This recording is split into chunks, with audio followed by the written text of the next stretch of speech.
GeM தொலைக்காட்சி நேயர்களுக்கு வணக்கம். கர்த்தருடைய நாமம் பரிசுத்தம் உண்டாவதாக. இப்பொழுது நல்ல விதை கலாத்தியர் 6:7. மோசம் போகாதிருங்கள், தேவன் தம்மை பரியாசம் பண்ண ஒட்டார். மனுஷன் எதை விதைக்கிறானோ அதையே அறுப்பான். மோசம் போகாம இருக்கணும் அப்படின்னா பாருங்க, கடவுளை பரியாசம் பண்ண ஒட்டார். கடவுள் மேல பழிய போட முடியாது. ஏன்னா மனுஷன் எதை விதைக்கிறானோ அதை தான் அறுப்பானா. அதனால இது கடவுள் தான் செஞ்சார்னு கிடையாது. உங்க வாழ்க்கையில நீங்க எதை விதைக்கிறீங்களோ அதை தான் அறுக்கிறீங்க. இதுக்கு கடவுளை காரணம் காமிக்கவே முடியாது. அவரை பரியாசம் பண்ணவும் நமக்கு தகுதி இல்லை.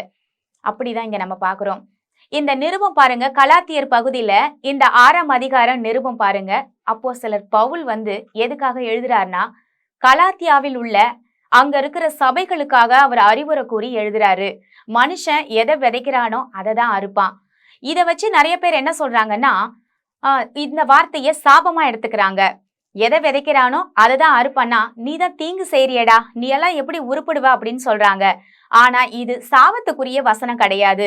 இந்த வசனத்துல பாருங்க, எதை விதைக்கிறானோ அதையே அறுப்பான் அப்படின்னு சொன்னா, நம்ம நல்லதை விதைச்சா நல்லது தானங்க அறுப்போம். சொல்லுவாங்க இல்ல, அதாவது தான தர்மங்கள் முதியோர்கள் செஞ்சது என் பிள்ளைய அது தலை காக்கும் அப்படின்னு சொல்லுவாங்க. அப்போ இதெல்லாம் விதைப்பு தான். நம்ம நினைக்கிறது என்னன்னா, விதைப்பு அப்படின்னா வெறும் நெல்லு பயிர்களை விதைக்கிறது தான், இந்த மண்ணுல போடுறது தான் விதைன்னு கிடையாது. நம்ம செய்யற ஒவ்வொரு செயலும் சரி, ஒவ்வொரு முயற்சியும் சரி, அது விதை தாங்க. அந்த விதைய நல்ல விதைய நீங்க விதைக்கும் போது உங்க வாழ்க்கையில நல்ல அறுவடையை பார்க்க முடியும்னு தான் இந்த பகுதியில நம்ம பாக்குறோம்.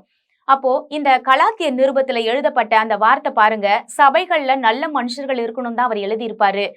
நல்ல மனுஷர்கள் வாழணும், நல்ல மனுஷனா அந்த இடத்துல உருவாக்கணும்னு தான் நிருபத்துல அவர் எழுதி வச்சிருப்பாரு. அப்போ எதை விதைக்கிறானோ அதை அறுப்பான்னா, நல்லதை 4 விதைப்போமே. 4 விஷயத்த உங்களுக்கு நான் சொல்ல போறேன். ஒண்ணு நீங்க ஃபர்ஸ்ட் நேரத்தை கடவுளுக்குன்னு விதைக்கணும். ஒரு நாளைக்கு 24 மணி நேரத்துல தினமும் எவ்வளவு நேரம் நீங்க கடவுளுடைய சமூகத்துல அமர்ந்திருக்கீங்க? 2 மணி நேரம் 40 நிமிஷம் நீங்க 10ல் 1 தசம பாகமாகிய நேரத்தை நீங்க கர்த்தருக்கென்று கொடுக்கணும்.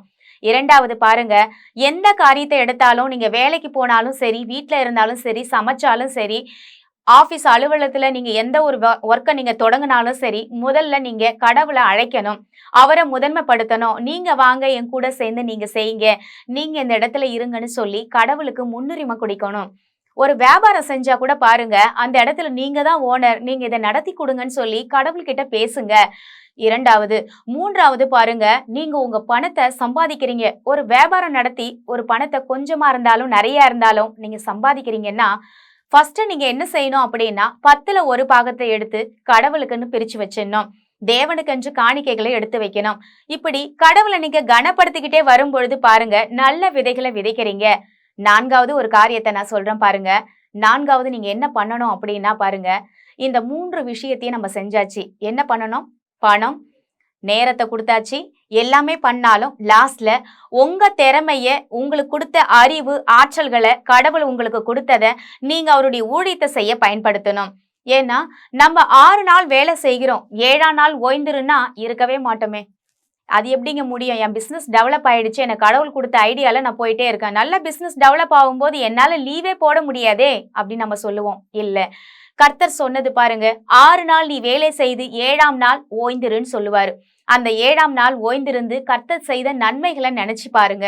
அவருக்கென்று ஒரு நாள் ஊழியத்துல நீங்க உங்களை அர்ப்பணிச்சு நீங்க நடக்கும்போது பாருங்க, கர்த்தர் இதை காட்டிலும் பெரிய வருமானத்தையும் பெரிய ஆசீர்வாதத்தையும் உங்களுக்கு தருவார். அதனால இன்னைக்கு நம்ம எதுக்காக ஜெபிக்கணும் அப்படின்னா, நல்ல விதைகளை நம்ம விதைக்க போகிறோம். இனி வாழ்க்கையில கெட்ட விதைன்றது ஒண்ணு கிடையாதுங்க. நல்ல விதைகளை விதைச்சு நன்மையே நம்ம அறுக்க போகிறோம். அதுக்காக ஜெபிக்க போகிறோம். எங்கள் அன்பும் இரக்கமும் நிறைந்த நல்ல தகப்பனே, நாங்கள் மண்டையில் வருகிறோம் சுவாமி. இந்த நாட்கள்ல நல்ல விதை என்ற தலைப்புல பார்த்தோம். நாங்க நல்ல விதையை விதைக்கும் பொழுது அது முழுமையாக எங்களுக்கு ஆண்டவரை பலன் தரக்கூடியதாக இருக்கிறது. நாங்கள் ஏதோ ஆண்டவரே ஒன்றுக்கும் உதவாத பயிர்களை கொண்டு போய் விதைக்கும் பொழுது அந்த பயிர் அக்கினியில சுட்டெரிக்கப்பட்டு அது ஒன்றுமே பலன் தராது. ஆனா நாங்க எதை செய்தாலும் கர்த்தருக்கு முக்கியத்துவம் கொடுத்து, கர்த்தருக்கென்று நேரத்தை கொடுத்து, கர்த்தருக்கென்று எங்கள் வாழ்க்கையை ஒப்பு கொடுத்து நாங்கள் செய்யும் பொழுது, உங்களை முன் வைக்கும் போது எங்க வாழ்க்கையே ஆண்டவரை எங்களுக்கு 1000 மடங்கு பல கோடி மடங்கு ஆசீர்வாதத்தை கட்டளையிடுவேன்னு சொல்லி நீங்க ஆசீர்வதிச்சிருக்கீங்க. ஈசாக்கு நாளுக்கு நாள் விருத்தி அடைந்தான் நாங்க பார்த்தோம். 100 மடங்கு ஆசீர்வதிச்சான்னு பார்த்தோம். ஒரு விதை நெல் என்பது ஆண்டவரே ஒவ்வொரு முயற்சியை போல ஆண்டவரே, ஒருவேளை இன்னைக்கு ஆண்டவரே பிள்ளைங்க ஒருவேளை வேலைக்காக முயற்சி பண்றாங்க அப்படின்னா அது கூட விதைதான். ஒருவர் ஆண்டவரே தேவனுக்கென்று அவர் இடத்துல இருக்கிற பணத்தை தன் கையில இருக்கிற 10 ரூபாயை கூட தேவனுக்கென்று உண்மையாக கொடுத்தா அதுவும் விதைதான் தகப்பனே. ஒவ்வொரு மனுஷனையும் நீங்க நேசிக்கிறீங்க, அவருடைய வாழ்க்கையில பெரிய காரியங்களை செய்ய நீங்க ஆசைப்படுறீங்கப்பா. அதற்காக அவர்கள் விதைக்க நீங்க முதலாவது அவங்களுடைய எண்ணங்களையும் அவருடைய செயல்களையும் மாற்றும்படியாக நாங்கள் செபிக்கிறோம் ஜீவனுள்ள நல்ல தகப்பனே. ஆமேன். கர்த்தர் நம் அனைவரையும் ஆசிர்வதிப்பாராக. God bless you.